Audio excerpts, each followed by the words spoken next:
Welcome, and thank you for attending today's Financial Information Services webinar. My name is Phil. I will be your initial presenter. Today's webinar is about helping our rural and remote communities navigate changes to their personal and financial circumstances. We will clarify some of the rules and processes, making it easier for everyone to understand. On behalf of Services Australia, I would like to acknowledge the traditional custodians of the lands we live on. I pay my respects to all elders, past and present, of all Aboriginal and Torres Strait Islander nations. If you are attending today's webinar as a live event, we have a live question and answer feature. To open the question and answer feature, please click on the icon that looks like a speech bubble with a question mark in it. This is located near the top right-hand corner of your screen. To protect your privacy, please use your first name only, or tick the box that lets you send the question anonymously. If you ask a question that our moderators think would be useful for others to know, they may publish it in the chat for everyone to see. Otherwise, they'll just respond directly back to you. You can start to ask questions straight away. And we will keep the question and answer feature open for 5 minutes after today's webinar has finished.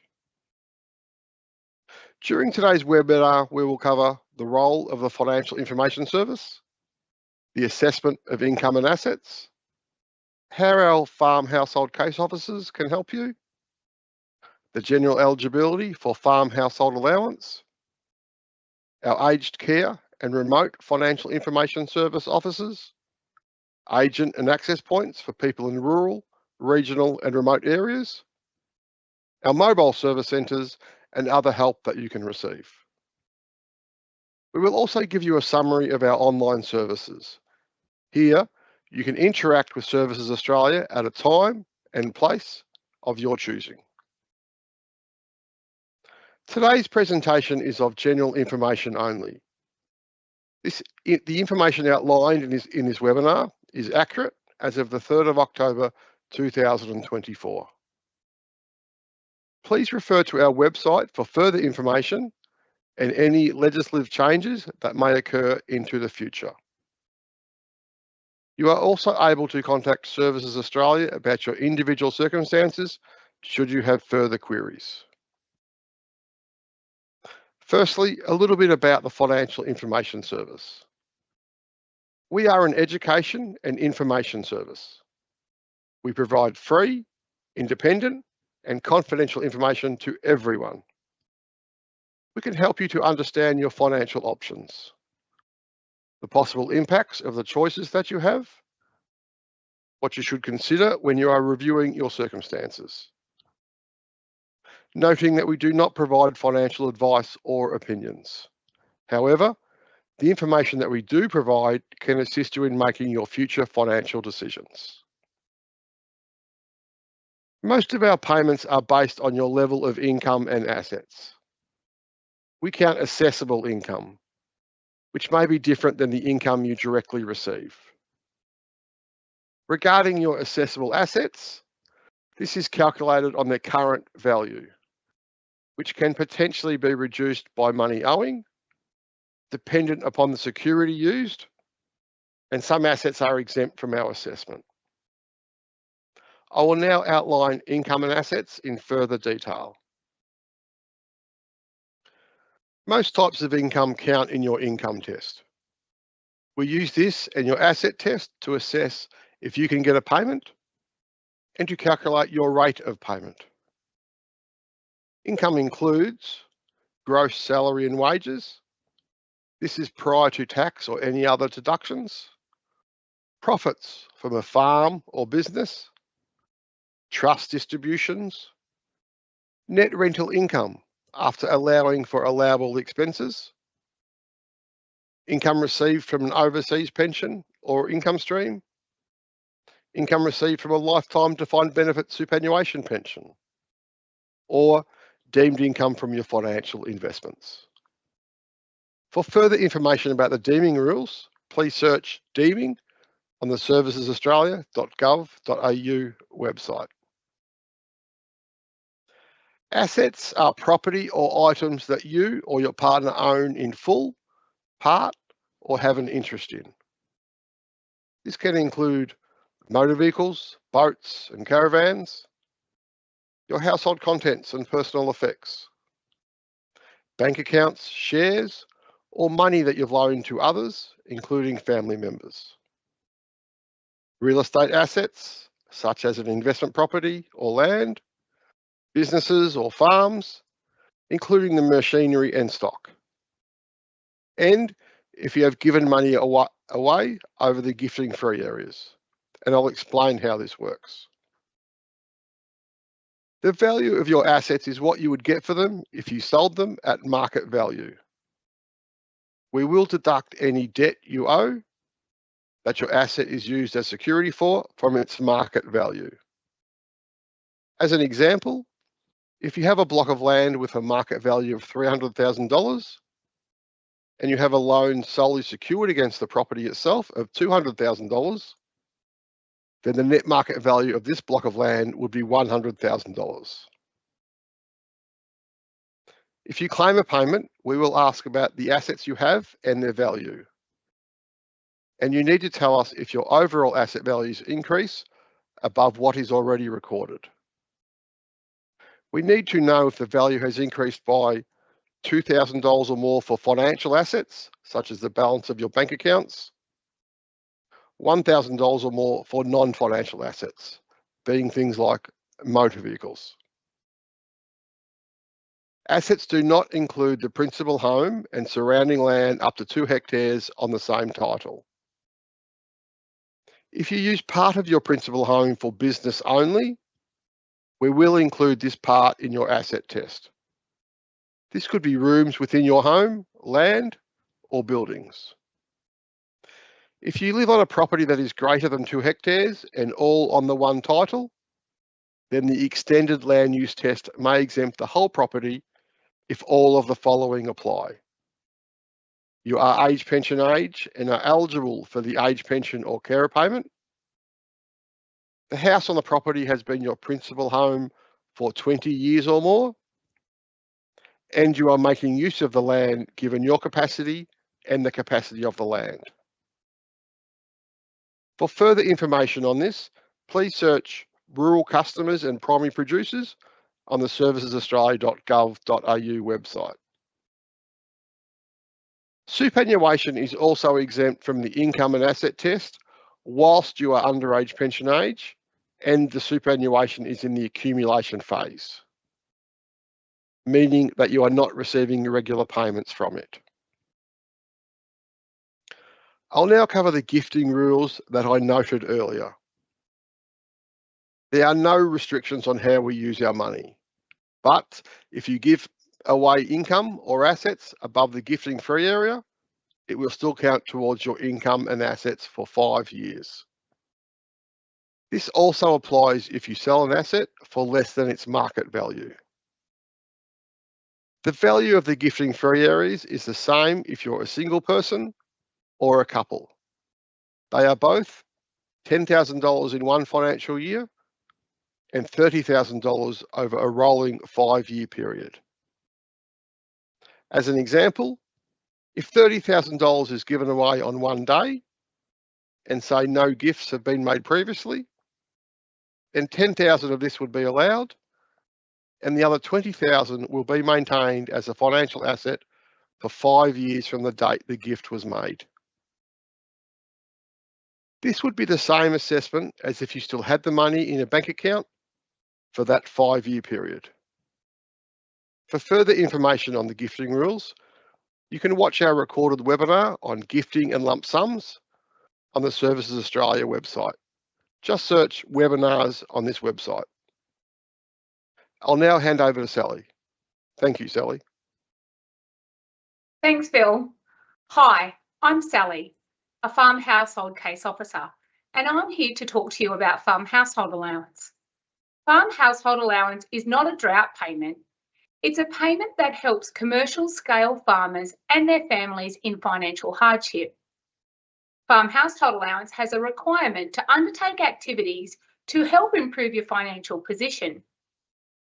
It's paid by Services Australia on behalf of the Department of Agriculture, Fisheries and Forestry. Once granted, a farm household case officer, like myself, will ask you to complete a farm financial assessment to assess your farm's financial position. Your farm household case officer will then help you to develop your financial improvement agreement using the information supplied within your farm financial assessment and by discussing your circumstances with you. Your case officer will provide tailored and practical support while you receive farm household allowance, and they will check in with you regularly. Please talk to your farm household case officer as soon as possible if you are having trouble meeting any of your obligations or if your circumstances change. To be eligible for farm household allowance, you need to be a farmer or a partner of a farmer, be an Australian citizen or permanent resident, and be at least 16 years old, and have a right or interest in land and use it for a farming enterprise. Your farm needs to be located in Australia and must have a significant commercial purpose. Farm household allowance is subject to the income and asset tests. However, if eligible, you will receive the maximum rate of payment. You must also contribute a significant part of your labour and capital to the farm enterprise. You will need to enter into a financial improvement agreement and have had less than 4 years of farm household allowance paid in the specific 10-year period. Each application is assessed on a case-by-case basis. Farm household allowance gives you time to improve your circumstances. You do not have to receive the payment in a single 4-year block. It can be paid over multiple shorter periods within the specific 10-year period. When determining if your farm enterprise has a significant commercial purpose, we will consider all of the following: the way it is conducted, the size and scale of your farm, revenue, including whether on average the previous 3 years of revenue has been more than $60,000 a year, and whether the revenue expected to be generated over a reasonable future period is more than $60,000 a year. In making this decision, we will consider available markets for produce, the suitability of the land, financial arrangements, and matters that are reasonably likely to have an adverse effect on profitability. While required to be assessed in all circumstances, these matters are not exhaustive. Let's take a look at the income test. Income includes both farm and non-farm income. Non-farm income can be offset against a farm business loss. Customers who are eligible for a farm household allowance will be paid the maximum rate of payment. This eliminates fortnightly fluctuations and improves customers' financial stability. Farm business income includes the income from your farm enterprise and any other directly related businesses. We will use your latest tax return to work out if you are eligible for farm household allowance. If your farm business has experienced a change of circumstances, we may be able to use an estimate of your farm business income and other business income. Your estimate should include all business income and allowable deductions for the full financial year. If you have non-farm business and you expect your income to be different from your latest return, you should give us a separate estimate. If your farm business is losing money, we will use that business loss to offset any non-farm income. You do not have to apply for the offset. We'll assess this when you report your income. Your non-farm income can affect your payment. You must tell us how much you earn each fortnight.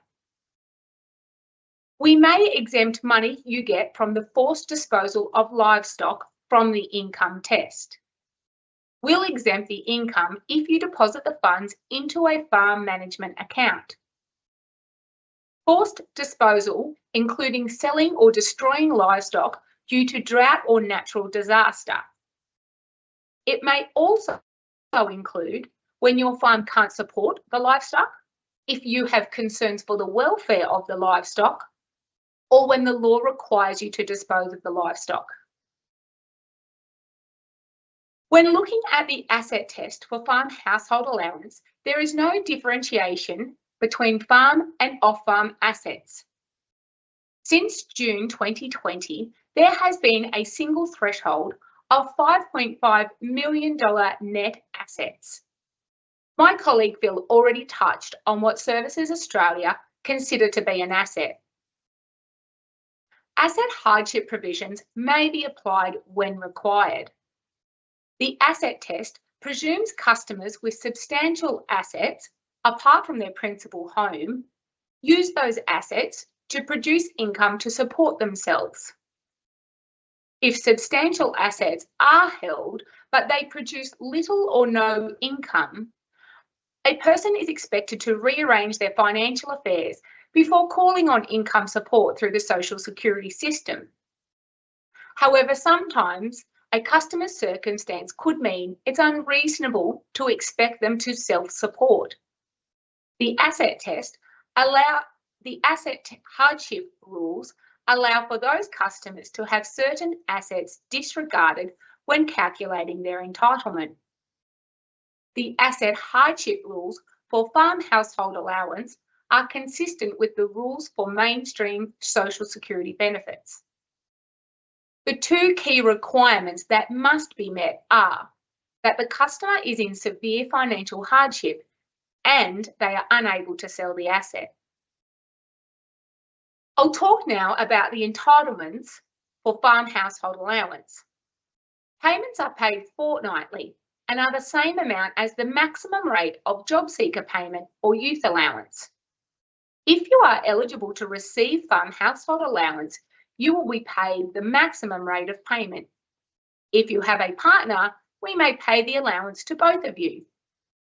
Farm household allowance is a taxable Centrelink payment. There is also an activity supplement of $10,000 per person that can be accessed. The supplement has a lifetime cap applied. The supplement can be used to develop skills, access training, and pay for professional advice to increase the capacity for long-term financial security. Farm household allowance also comes with an entitlement to a healthcare card or other allowances such as rent assistance, the energy supplement, telephone and pharmaceutical allowance, and where applicable, the remote area allowance. Farm household case officers will provide tailored and practical case support to assist customers achieve their financial self-sufficiency goals. You can get farm household allowance for up to 4 years at any time between the 1st of July 2024 and the 30th of June 2034. Farmers who previously received the maximum of 4 years of payments in the first 10-year period from July 2014 until June 2024 may now reapply. Once granted, your farm household case officer will talk to you about completing a farm financial assessment. A farm financial assessment is a comprehensive assessment of you and your farm's financial position. It assists in identifying challenges and constraints, as well as options for improving self-reliance. Services Australia will pay up to $1,500 for the assessment. The assessment is completed online with help from a financial assessor. The assessment must be completed within 1 month from the date of request. Customers should talk to their farm household case officer as soon as possible if more time is needed. The farm financial assessment will then be used by customers and their case officer to discuss and negotiate a financial improvement agreement. The farm financial assessment is to be completed online via MyGov and has multiple parts, some of which are completed by the customer and some by the customer's financial assessor. The purpose of the assessment is to develop and evaluate options to improve the customer's financial position through an analysis of their resources, liabilities, barriers and goals. Rural financial counsellors are now able to complete farm financial assessments. A farm financial assessor is an independent person who has appropriate qualifications and/or expertise. To be independent, the assessor must have no interest in or right to the farm enterprise, or any related assets. A financial improvement agreement is a planning tool for farmers and their partners to work towards improving their capacity for financial self-reliance. It sets out activities designed to help them achieve their goals and make progress towards their long-term goal. Customers must enter into a financial improvement agreement to be eligible for Farm Household Allowance. The agreement must contain at least one compulsory activity that needs to be completed by each review. Suitable activities may include undertaking studying or training, obtaining professional advice, actively seeking or be willing to undertake paid work, as well as any other activity approved by the Farm Household Case Officer that focuses on a direct improvement to the customer's circumstances. Customers will negotiate their financial improvement agreement with their Farm Household Case Officer. The activities customers agree to undertake form part of their mutual obligations requirement to be eligible to receive Farm Household Allowance. If customers have problems completing the activities, it is important they talk to their Farm Household Case Officer as soon as possible, as they may be able to assist further. Undertaking these activities as set out in the Financial Improvement Agreement will mean that customers have satisfied the mutual obligations requirement for the relevant period. Unlike job seeker payment, there is no requirement for a customer to undertake a minimum number of hours or activity to meet the obligation. This recognises the substantial workload of running a farm, which can vary over time depending on the farm. The activity supplement is a total of $10,000 over a customer's lifetime. For example, if a customer uses $8,000 the first time they access Farm Household Allowance, they can only access up to $2,000 for any other period they receive payments. The activity supplement can only be accessed for the period when Farm Household Allowance is being paid. Customers can only use the activity supplement for an activity negotiated with and approved by the Farm Household Case Officer and as outlined in the Financial Improvement Agreement. Activities Farm Household Case Officers may approve could include studying or training that help customers move into another career, counselling services, and obtaining professional advice. The activity supplement may also be approved to cover reasonable travel and accommodation costs associated with an activity. The activity supplement cannot be used to cover the cost of the following: activities that are considered part of normal farm operations, expenses incurred implementing any professional advice or training, or any capital equipment purchases. Let's take a look at Farm Household Allowance and the age pension. At age pension age, customers need to consider the following factors: the rate of payment for age pension compared to the rate of Farm Household Allowance. That Farm Household Allowance is a time-limited payment. The difference between a pension concession card and a healthcare card. The $10,000 activity supplement that is only available with Farm Household Allowance. Customers who are age pension age and who are granted Farm Household Allowance and who are also registered for the pension bonus scheme will have their registration cancelled, precluding any other entitlement to the scheme. If a customer is thinking about retiring from farming, they may be considering selling the farm or handing it over to family members. Customers are encouraged to see a financial information service officer and get free information before making any decisions to understand how payments could be affected. The Financial Information Service Officer can provide information about succession planning and what to consider when applying for the age pension. Before a customer sells or gives away any asset, they should find out how their payments may be affected. There are also other payments and support customers may be entitled to. They are family tax benefit, assistance for isolated children scheme, and Australian government disaster relief payments. It's always advisable to check other sources of financial assistance and services provided by state government and other community organisations. If you need more help or information, Services Australia can refer you to the Rural Financial Counselling Service. This service can help you understand your farm's financial position and the viability of your farming enterprise. They can assist to develop and implement plans to improve your financial situation. As part of their service, rural financial counsellors can also help customers to apply for Farm Household Allowance, identify financial and business options, negotiate with farmers' financial lenders, and identify other assistance schemes. Rural financial counsellors do not give family, emotional or social counselling or financial advice, but can refer to other professional services, including accountants, agricultural advisors, education and training options, or mental health services.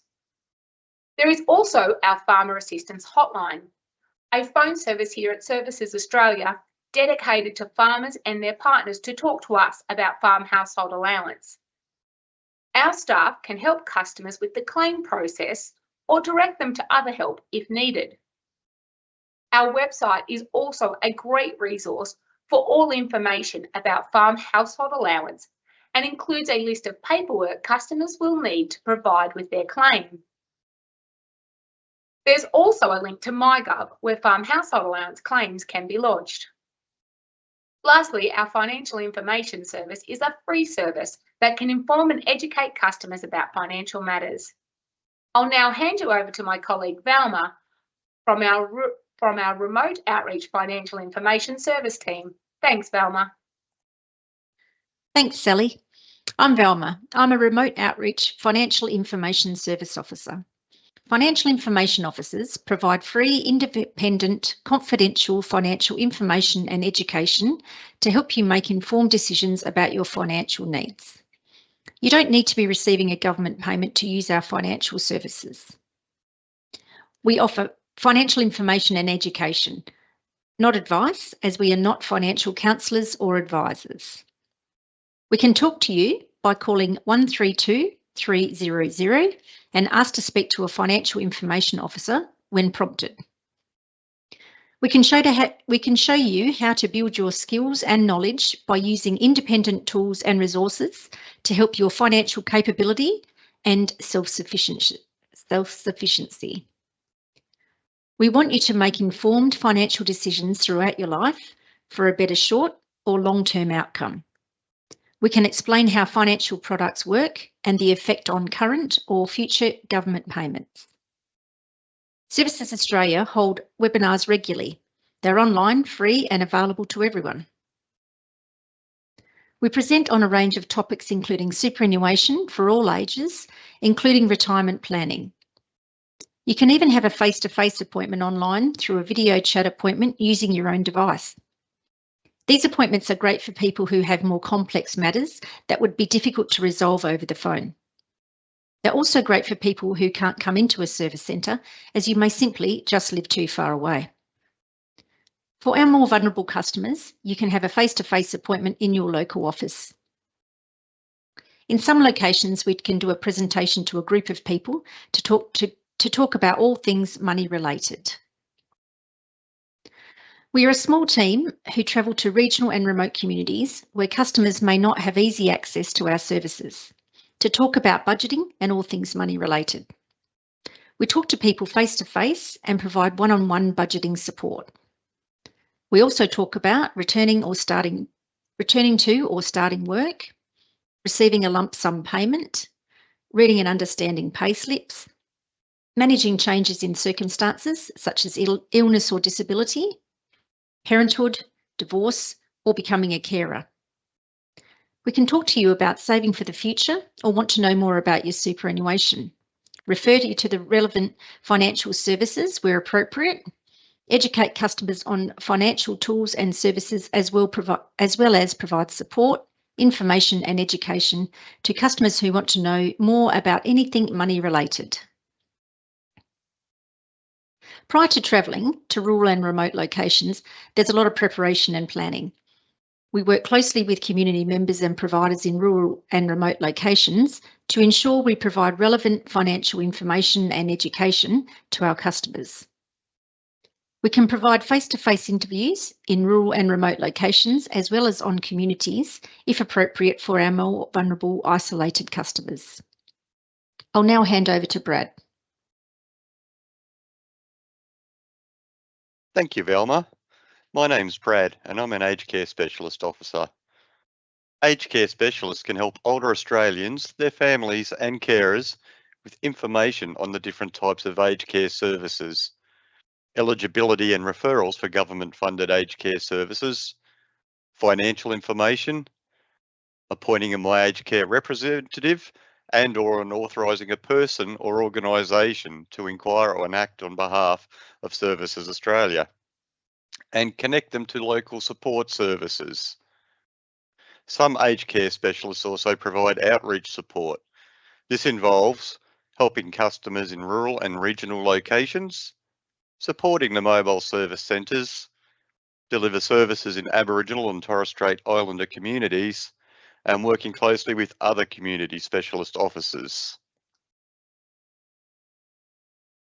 If you need help finding information about government-funded aged care services, you can go to myagedcare.gov.au, call My Aged Care on 1800 200 422, visit any Services Australia Service Centre, and for more in-depth information about aged care services, you can talk to an aged care specialist if one is available in your area. Or you can call the My Aged Care line on 1800 200 422. You can visit the My Aged Care website to find out information about how to access an aged care service. The website contains information on how to begin the My Aged Care journey. You can learn about the different types of care, start an assessment for accessing services, and find a provider in your area to manage services once applied. The site also contains useful tools and information to assist you on your My Aged Care journey. I will now pass you to Jade, the Mobile Service Centre Manager. Thanks, Brad. As Brad mentioned, my name is Jade and I am a Mobile Service Centre Manager. In the course of my role, I visit the various agent and access points we have around the country. Agent and access points are sites in rural, regional and remote areas where people can go to get help with their Centrelink, Medicare and other government services. Agent and access points provide two different services. At an agent site, you can get assistance to set up your digital channels and online account. They are able to accept documents you need to lodge for your Services Australia business, like paperwork that supports your claim for an income support payment and confirm your identity. You are also able to use the self-service facilities, phone and free Wi-Fi to complete your business yourself. At an access point, you have self-service facilities available, including computers with printers and scanners, phones and free Wi-Fi, allowing you to complete your business digitally. The staff at an access point can verify your identity documents for you as well. It is important to note that staff in agent and access point sites are not Services Australia staff members and therefore cannot access the system like we do. They are there to provide support and assistance, not complete customer business. They are unable to make decisions in regards to payment or process claims. Let me show you how to navigate our website to find your nearest agent or access point. On the Services Australia website, in the search bar, type in agents and hit search. From the results, select Agent and Access Points. On this page, click on where to find us. And from there, you can find your nearest agent or access point by clicking on the link. Select the service you are looking for, enter your suburb or postcode, and hit locate.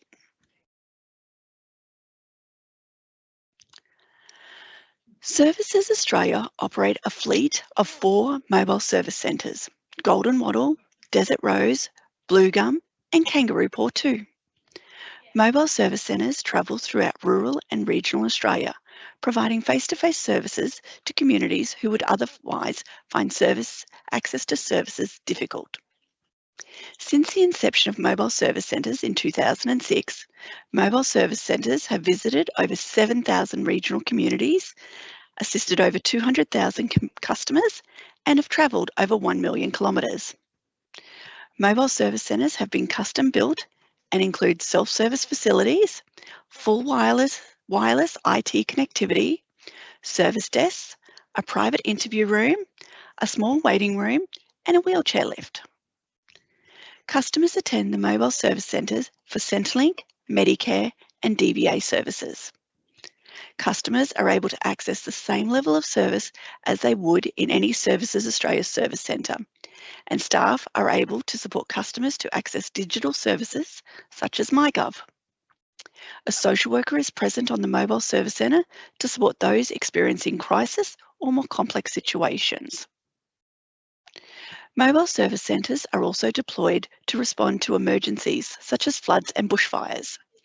During emergencies, staff assist customers to access available supports such as the Australian Government Disaster Recovery Payment and Allowance, which can be processed on board the mobile service centre. Mobile service centres have assisted over 28,000 customers during emergency events.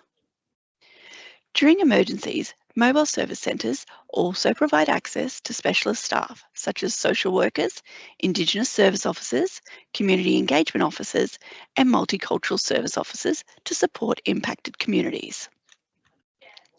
Let me show you how to navigate our website to find the scheduled locations of our mobile service centres nearest to you.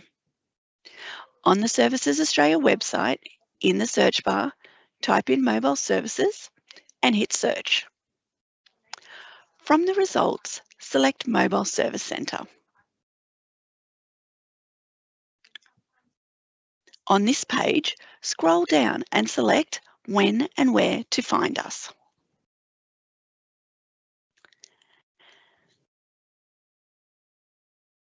As our 4 mobile service centres travel all over the country, locations are broken down into states. By selecting your state, you can view the visit schedule for the mobile service centres, obtaining information about each location and time of visit for the current itinerary. I will now pass you back to Velma. Thanks, Jade. There are a lot of payments and services available through Services Australia. This can be complicated, and how do you know what you may be entitled to? You can use the online payment and service finder to find out what you may be eligible for and how to apply. It will also assist in ensuring you are applying for everything based on your circumstances that you're entitled to. You can also see how a change in your income or situation may affect your Centrelink payments.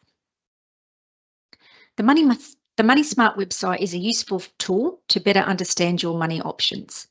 It has lots of free calculators, tips and guidance to help you manage your money.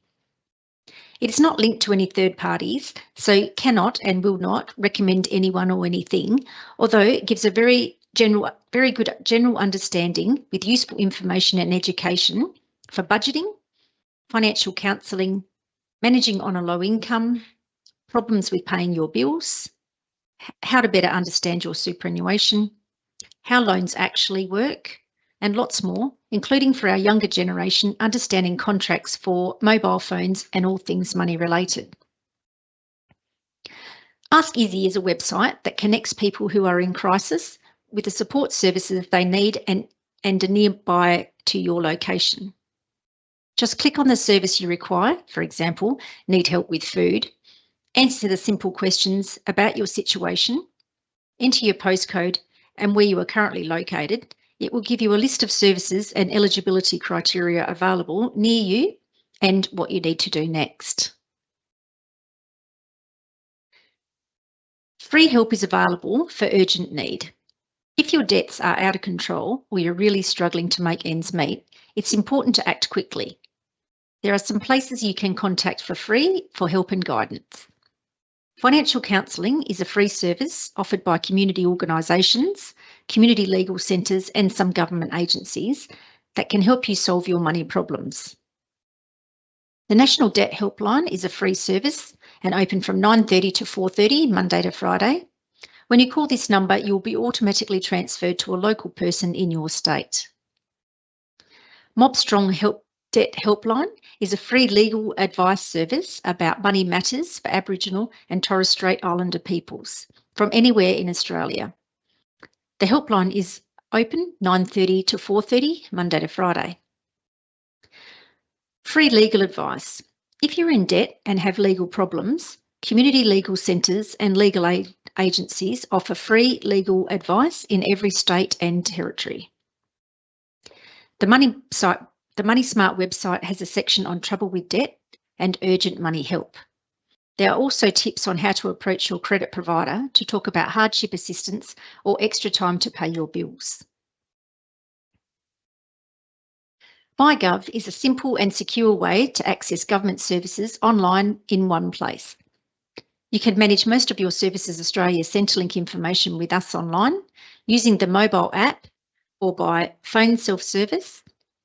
You can make a claim, access and update your information 24 hours a day, 7 days a week from the privacy of your home or anywhere there is internet or Wi-Fi.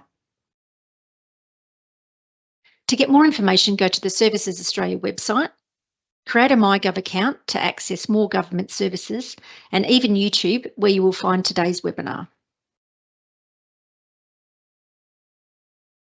Contact numbers for our specialists, financial information where you'll get financial information and education, farmer assistance, help during tough times, aged care specialists, home care and aged care queries, social workers at times of need, Indigenous call centre, Aboriginal and Torres Strait Islanders, and multicultural phone service in your own language.